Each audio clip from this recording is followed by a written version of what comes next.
Happy Halloween, everyone! Welcome to a special Fanfiction Friday of a reading of Powerpuff 97's Pikachu's Fearsome Foxtrot! Disclaimer: the voices of the Pokemon have been translated into English to help the readers understand them. It's Halloween in Pallet Town, and the residents are ready for the festivities. On this night, Ash is back in his home, where he and his friends are taking a break from their Pokemon journey to enjoy a good old-fashioned Halloween together. "I love this time of year," said Ash. "Your mother really went all out with decorating your house this year, Ash," complimented Misty. "Well, it helps when she's got Mr. Mime to help her with that," said Ash. "And thanks for joining me on my trick-or-treat run this year. It'll be great having my friends join me." "Always a pleasure, Ash," said Brock. "Though we all know you only like Halloween because of the candy," said Misty. "What gives you that idea?" asked Ash. You're always hungry, Ash," said Brock. "You can never fool us." While they were talking, Pikachu was playing with Brock's Vulpix. They cuddled with each other, and Vulpix happily gave Pikachu rides on her back. "Aw, look at those two," said Misty. "Aren't they the cutest?" Ash laughed. "Pikachu and Vulpix sure are good friends." "Of course," said Brock. "I did raise Vulpix to be sweet and cuddly with all the other small Pokemon owned by friends of mine." "I love it when you give me rides," Pikachu said to Vulpix. "You're a real sweetheart, and your fur is very soft and fuzzy." Vulpix blushed. "Thanks, Pikachu. It's a good thing you're easy for me to carry. You're a sweetheart, too." Pikachu then got off Vulpix, and Vulpix licked his muzzle. "Thanks, Vulpix," chuckled Pikachu. "Anything for a good friend," Vulpix replied. Then suddenly her stomach growled. She laughed nervously and said, "I guess my tummy's telling me it's hungry." "Well, you're in luck," said Pikachu. "We're gonna get a lot of candy tonight." "I can't wait," cheered Vulpix. That night, Ash, Misty, and Brock put on their costumes. Ash was dressed like a Charizard, Misty was dressed like a horsey, and Brock was dressed like a doctor. "Say, Brock, how come you didn't dress up as a Pokemon like me and Misty?" Ash asked curiously. "I just think a doctor has a more suitable look for me," said Brock. "Besides, I want to impress Nurse Joy." Misty sighed. "That lover boy." Ash then bent down to Pikachu, asking him, "This sure is going to be a fun night, eh, Pikachu?" Pikachu cheered, and then Ash added, "Too bad you don't have a costume like the rest of us." Brock interjected, "Ash, maybe it's best Pikachu doesn't come with us." "Huh? Why not?" Ash asked, confused. Pikachu was shocked to hear this too. Brock explained, "There's a strong chance that Team Rocket might show up and try to capture him again." "Brock's right, Ash," said Misty. "It seems everywhere we go, Team Rocket always follows us and ruins all our fun." "I guess you're right," said Ash with a sigh. "I don't want our Halloween to be ruined by those dummies." He then turned back to Pikachu and said, "Sorry, Pikachu, but it looks like you're gonna have to stay home tonight." Pikachu was very disappointed. He sat down and started to cry. "This isn't fair," he cried. Vulpix approached Pikachu and placed a paw on his back. "It's okay, Pikachu," she said. "You and I can have some fun together here while we wait for them to come home with all the candy." Just then, an idea popped into Pikachu's head. "Hold on," he said. "I've got an idea. Vulpix, would you mind helping me with something?" "Sure, Pikachu," Vulpix said. "How can I help?" "Follow me," Pikachu answered. He led Vulpix up into Ash's room. "I wonder what those two are up to," Ash wondered. "Let's hang out for a moment and find out," said Brock. A few moments later, Ash was taken by surprise when he saw Pikachu come back out. He appeared taller than usual and was wearing a trench coat, a fedora, and a pair of Groucho Marx glasses. Underneath the coat, Vulpix was hoisting him up on her shoulders. "Wow!" Ash said. "What the heck is this?" Vulpix poked her head out of the coat, indicating that she was wearing it. Misty laughed. "What a clever idea those two had!" "They could easily pass off as a kid, and Team Rocket wouldn't recognize them at all," said Brock. "All right," said Ash. "Good thinking, Pikachu. Now you and Vulpix can come trick-or-treating with us for sure. Now let's go before all the houses run out of candy."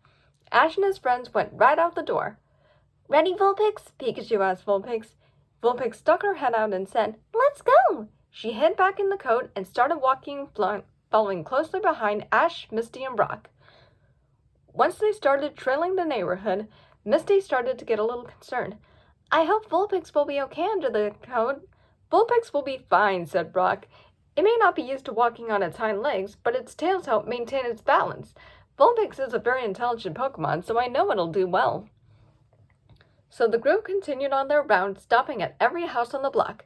Many people were adored by their costumes, especially Pikachu and Vulpix's.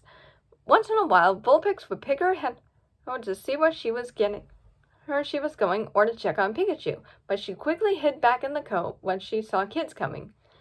Later that night, Vulpix almost lost her balance, but managed to retain her equilibrium.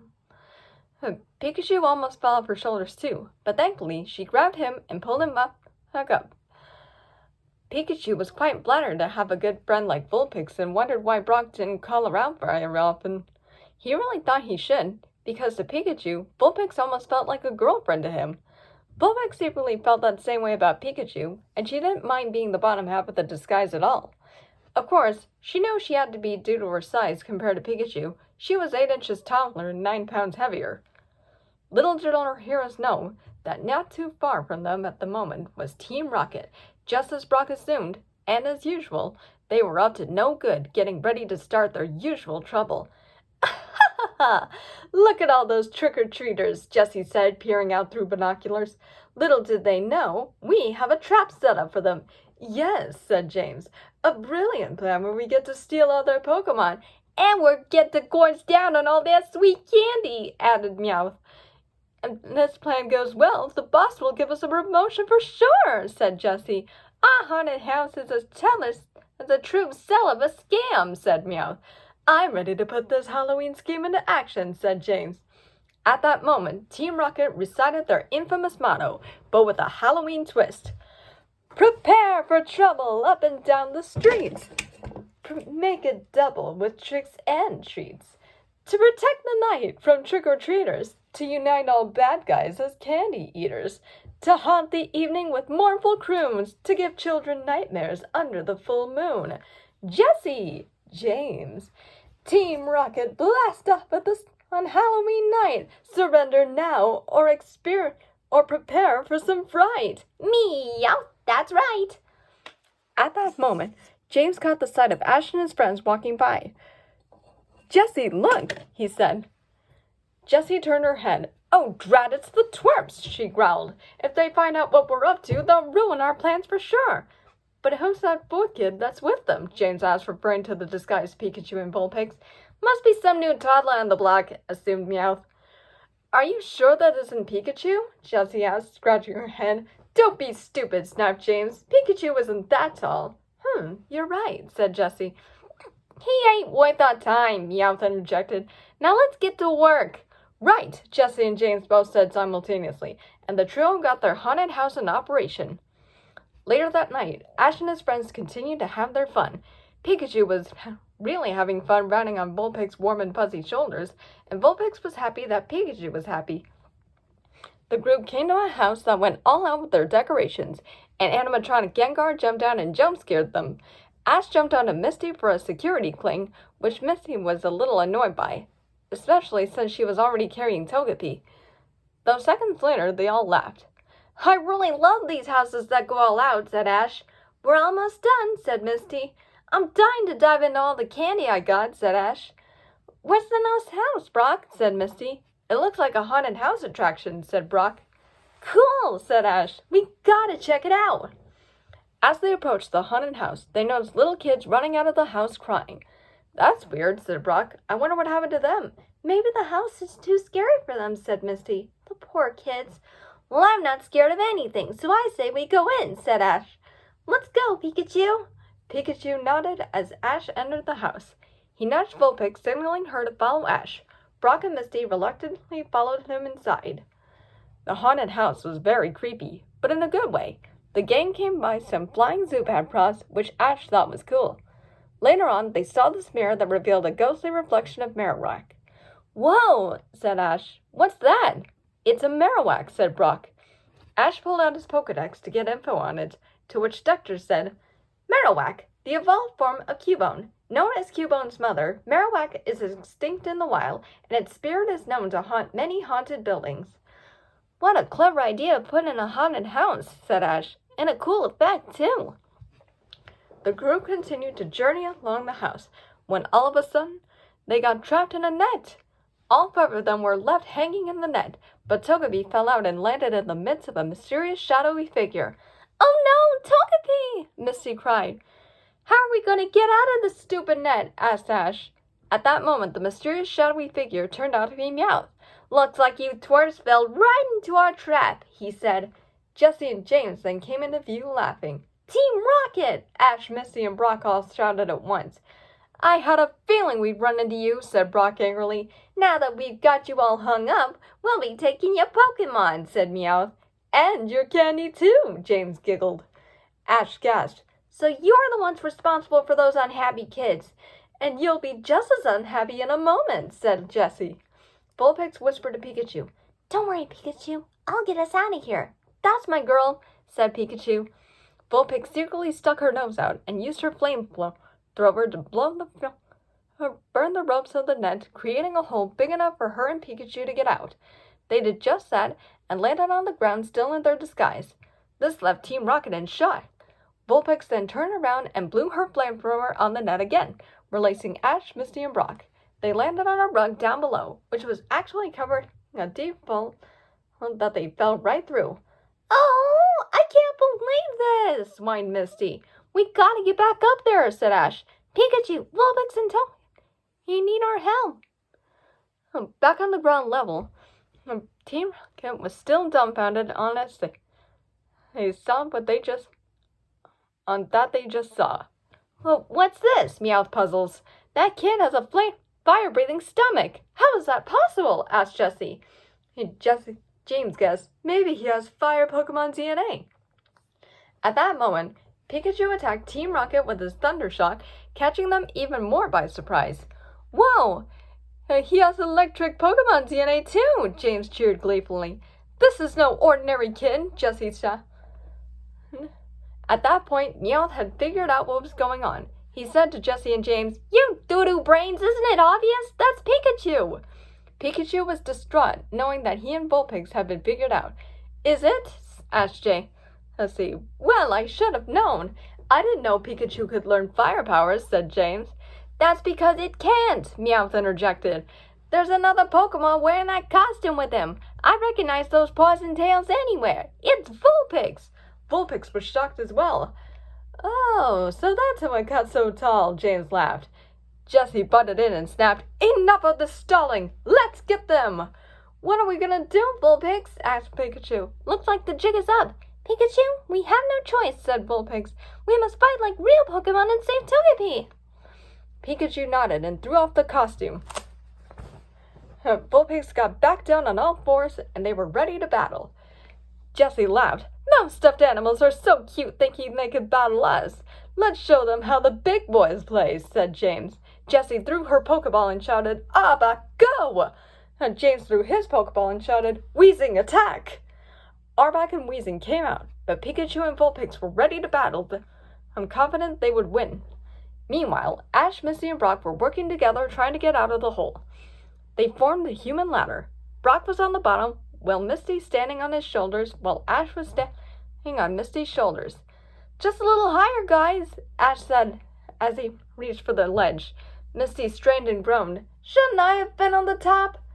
Soon, Ash was high enough to pull himself back up to ground level. "I made it!" he exclaimed. "Now to help Pikachu and Vulpix." "Well, at least Ash made it out," said Misty. "But what about us?" "Leave it to me," said Brock, pulling out his Pokeball. "Onyx, help us out of here!" Onyx came out and made himself into a staircase. Brock and Misty climbed Onyx out of the hole. Then they joined up with Ash. "Hey, Pikachu, can you use some help?" Ash asked. Pikachu winked and gave Ash a thumbs up. Ash then threw his Pokeballs and shouted, "Squirtle, Bulbasaur, Pidgeotto, I choose all of you!" Brock then joined in saying, "Geodude, go!" Then Misty said, "I think we need a psychic type in this match. Misty calls Starmie!" But as usual, Psyduck came out instead. "Psyduck! I wanted Starmie, not you!" Misty said angrily. "I can't believe Misty still hasn't gotten used to Psyduck's habit," and Ash said to himself. Meowth now began freak out, saying, "We're clearly outnumbered." "He's right," said James. "Our poison types are no match for this brigade." "Maybe not," said Jessie, "but they're no match for our secret weapon. Lickitung, go!" Jessie sent out Lickitung and said, "Lickitung, lick those Pokemon unconscious." Lickitung was about to start licking the Pokemon, but all of a sudden, it stopped. Unbeknownst to everyone, Psyduck had disabled Lickitung's Lick Attack. Then, it used confusion, causing Team Rocket and all their Pokemon to levitate. "All right!" cheered Misty. "Psyduck's headache is at its maximum pain." "Okay, everyone," Ash commanded. "Everyone, all together, release your special attacks!" All at once, Pikachu used Thunderbolt, Vulpix used Fire Blast, Bulbasaur used Solar Beam, Squirtle used Hydro Pump, Pidgeotto used Whirlwind, and Geodude used Rock Throw. All their combined attacks sent Team Rocket through the roof, launching them miles up into the sky out in the distance. Jessie, James, and Meowth all screamed in unison, "Looks like Team Rocket's blasting off again!" With Team Rocket gone, all the Pokemon stopped, and Misty ran up to Togepi, picking it back up. "You okay, Togepi?" she asked, comforting Togepi. "It's okay. Mommy's here now." "I'm glad Togepi's okay again," said Brock. "Thanks for boosting me up, guys," said Ash. "Sorry if you weren't too thrilled about it, Misty." "It's okay, Ash," said Misty. "We know you have the best Pokemon for battling anyway." "Hey, don't worry, Misty," said Ash. "I haven't forgotten about your bike. I promise I'll get you a new one once I can afford it." "I hope you keep that promise," said Misty. "What are we going to do about all this candy and Pokemon Team Rocket stole?" said Brock. "It's going to be quite a job returning them to all the kids." At that moment, who should arrive at the haunted house but Officer Jenny? "Okay, what do we have here?" she asked sternly. "Officer Jenny," said Ash. "Huh? Have we met before?" asked Jenny. "I met some of your cousins," said Ash. Jenny blushed. "Well, of course." Then she came back to her senses and said, "I received reports all over Pallet Town of children being robbed of their Pokemon and Halloween candy, and it looks like I found it all right here."